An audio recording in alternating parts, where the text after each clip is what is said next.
of a teacher's mental health is equally important. For an example, he had a fight in his family and he comes to the class.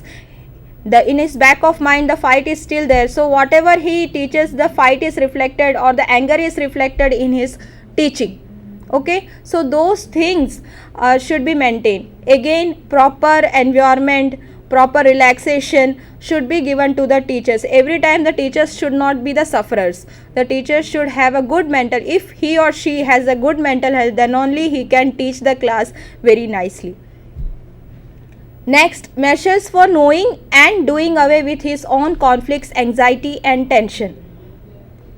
As I told you that the teacher might be having the mental problems or the anxiety problems. That is equally important for the students also. They may have lot of pressure.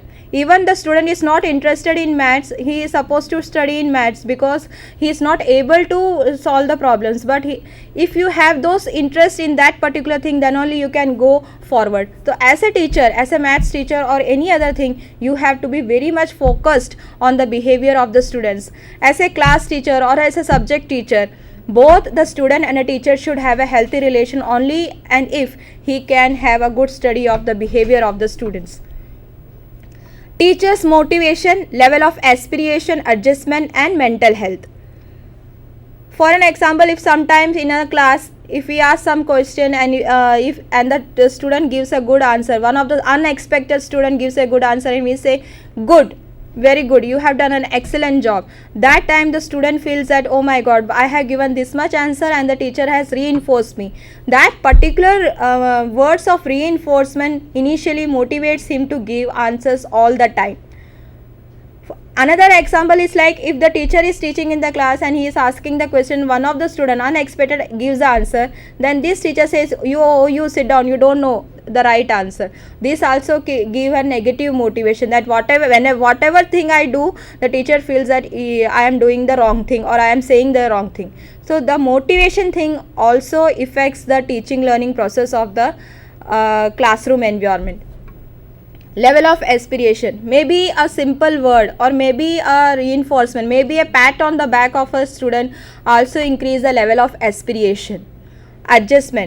Adjustment also deals with a great problem. For an example, a teacher is all the time for 10 years she is working in 8th standard. After some time she is like given 9th standard or the lower class. She is not able to adjust with that situation because she is very much familiar with that class only, with that particular syllabus, that particular curriculum. But out of a sudden if she is given something like that, she may not be able to settle down.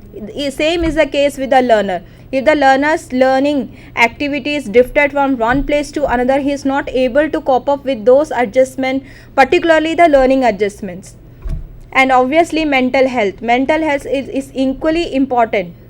If you have a sound mind, then only we can grasp the things that are coming to you.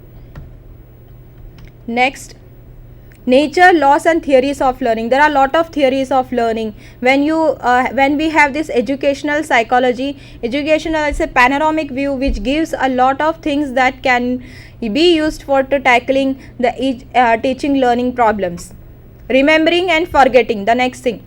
Remembering, that this is like universal for everybody. We remember sometimes our memory is very good, but at the time of writing we forget everything. Sometimes it happens that we, after forgetting the thing, after 2 or 3 hours we recall those things that we have already forgotten. So there is, as a human, we are supposed to remember and forget those things that are needed at the time period. So educational psychology says that there should be some method, there should be some technique in which remembering and not forgetting the things can be implemented gradually. Means of effective learning and memorization. Means of effective learning means learning should be whatever exposure you give to that particular learning, you should have a concrete base. You should explain the students why it is this, or you should give a real life experience or a real life incident, or you connect to the thing that they already know. Transfer of learning or training. Here I can give you a very good example of transfer of learning. Transfer of learning, for an example, if a child like in us initial stages, when he is an infant, he actually get the support of the wall to walk. After some time he doesn't need the support of the wall to walk, he can walk independently. After he gain confidence in walking independently, he thinks that now he have a balance of walking, so he can run.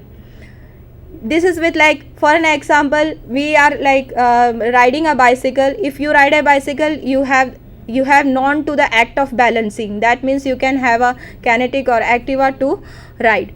So all this you are learning, whatever you have learned in the past that is correlated with the present, you can learn fast. Sensation and perception, this also is an important thing. Sensation and perception, you should that as a science teacher or any other things that is involved, for an example, soil experimentation you should know, or agriculture, farming, or anything like that, you should have this sensation of smell, of taste and everything, so that you can identify the particular thing very nicely. Next is concept formation. Concept formation, again this is the thing, like how the concept is formed, what are the things that are required, what are the concrete basis. Sun rises in the east, why it rises in the east, this thing should be solved. It is like, it is a universal law that the sun rises in the east and the sun sets in the west. But again we should make the students acknowledge that why it is so, why this is like this. I told you earlier also that we are always escaping from the word why and like forgetting to give the answer of why. That is why there is so much lull in learning process. Next is reasoning and problem solving.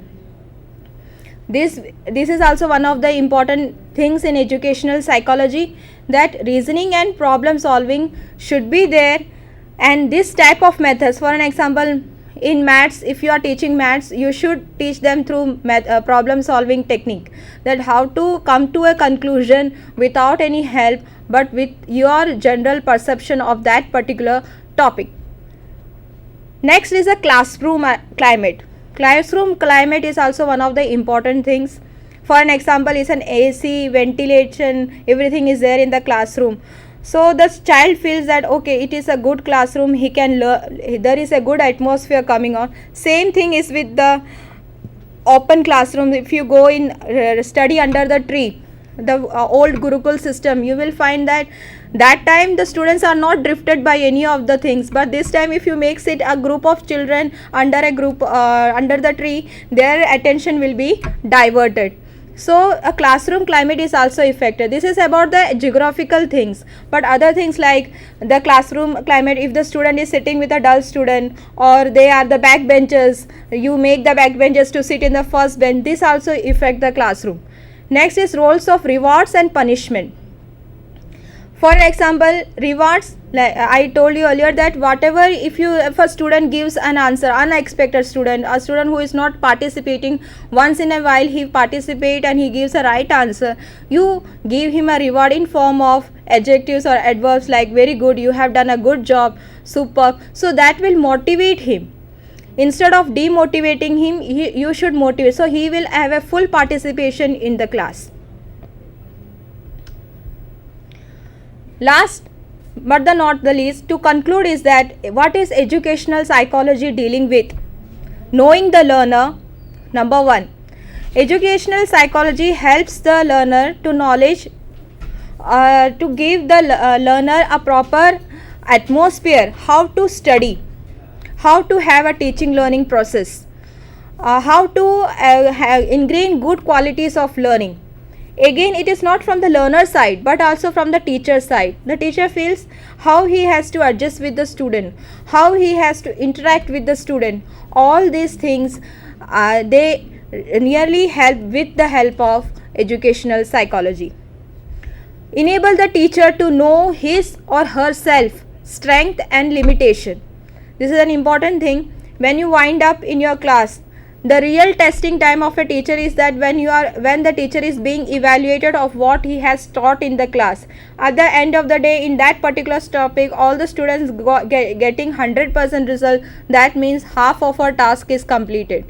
Okay, so the teacher should know in what area I should focus on, what are my strength and what is my limitation. Limitation means itself is a negative word, is limitation, but limitation is something that gives a hope to improve further. we always, as a teacher, you should always feel that if you have limitation, that means it is a signal calling that you should improve further in your teaching learning process. Next, proper learning experiences. You should give the students a real life experience. For an example, in a science method, if there is a topic of photosynthesis, you should really take the students to any of the plantation area or the garden area of the school and explain how this photosynthesis is taking place, or what is chlorophyll, what is how they make their food. So all this real experience really help them to have a concept formation of that particular topic. Next, selection and organization of learning according to the developmental stages of the learner. Whatever curriculum we make, or the boards making curriculum or syllabus, anything, it should be made according to the stages of development. Now, what are the stages of development of learner? Infancy, adulthood, youth, adolescence. So they should be making syllabus according to their age, according to their capacity of grasping, learning, adjusting of the learner. So all these things should be taken in consideration when they are making any type of syllabus or curriculum. They should take in concern with the stages of the development of the learner. Suggesting suitable methods, teaching for providing the desired learning experiences. For an example, if which are the suggested teaching methods? For an example, if you are teaching English method,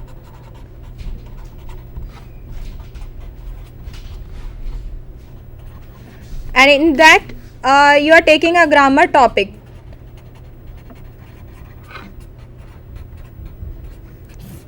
Now, as such, the grammar topic can be taught to two methods. One is the inductive method,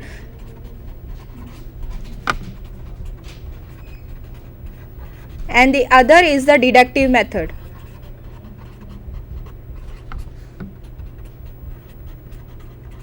Now, what is inductive method? Inductive method means from the examples you come to the rules or the principles or the definition. And what is deductive method? It is vice versa. First you explain the definition or the rules or the principles, and then you derive the examples from the students. Okay, so there are various methods of teaching particular topic, particular subject, so that they can learn very easily. For an example, if you are teaching again something like in science or in SS, there are topics where you can have methods like project methods, visits method, so in which there is an exposure. For an example, you are teaching in SS one particular topic, monuments. Okay, so you can really take them to a place where all these things are given, or take a ride to a palace, so they can find that how the ancient like monuments are made, or the arcs are made, the domes are made, so they can have a real life experience of all these things.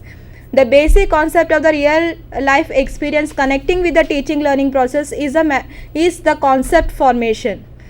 The main thing in learning any of the subject is a concept formation. For this, a real life experience should be rendered. Next is arranging proper learning situations.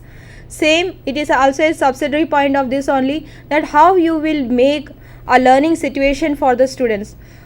In some of the schools in foreign countries, it is like that they arrange the timetable according to the convenience of the students. If they want to learn English in the first period, they can. If they want to learn maths in the last period, they can. Fine. So this is according to the suitability of the learners. Here, sometimes a rigid timetable, a rigid situation make the learner neglects the one particular subject. If you take a survey, you will find that many of the students are interested in maths, many of the students are interested in English, they don't like SS, some students like SS. So why this difference is there? Because we as a teachers are not able to give proper life situation or proper experience to them, so that they can love all the subjects. So this also one of the weaknesses, and to improve this limitation, educational psychology gives this overview. You can see that in this shadow there are different children posing with different actions are given, but when you see closer to these actions, you will find that their shadow is reflected. Now what does it mean?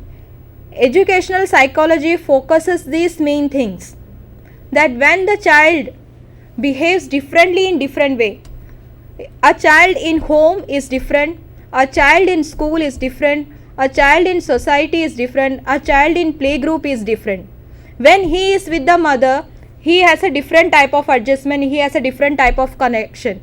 But when he is with his father, he has a different communication. Again, when he is with the siblings, his brother or sister, his communication is different. Again, when he is with the teacher, his entire communication is changed.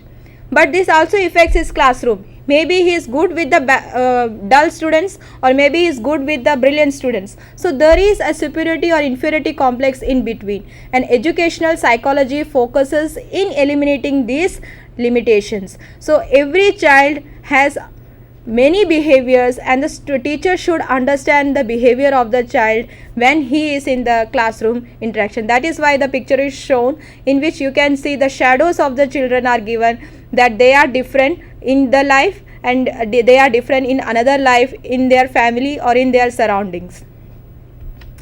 You can see there is another picture in which the faces are shown. Everywhere you give, for a moment a teacher enters in a class taking a lecture, she can easily recognize what is going in the mind. If an experienced teacher is there, she can easily recognize what is the mental activity going in the mind of the child. Sometimes they make faces that, ma'am, I am getting bored of your lecture, but he can't say openly, so he make faces before the teacher, and the teacher understand, okay, I have to wind it up here. So as you go in the actual classroom life, when you teach the students, you can analyze the behavior of the students, and that analyzing of behavior, teaching learning process is known as educational psychology. In the end, I like to wind up by saying that all children can learn. It is not something that we can't learn, but we can learn. We can make the children learn. And how we can make the children learn? Only through, if we have a good knowledge of educational psychology, if we have good knowledge of the methods, the techniques, the teaching learning process, adjustment skills, and a good mental health of not only the learner but also of the teacher. I hope you have all understood the topic very well. Before winding up, I would like to say that the scope of educational